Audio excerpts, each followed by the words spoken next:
Soğuk deyil sənə. Sürürəm də geyinmişəm də, yaxşı geyinmişəm, sürürəm.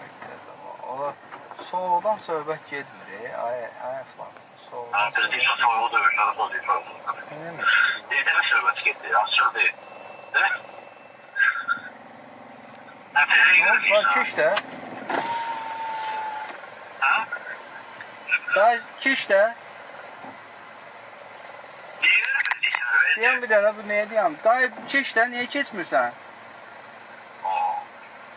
Ayda ki keçir. Nə bilim, deyəm dur bir onun ortasında.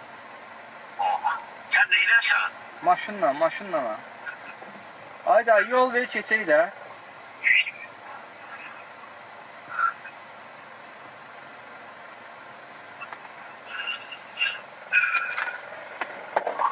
Bizə deyək, axşamlarda ver. Dayı, yol verirsən, ay dayı. Dayı, yol verirsən.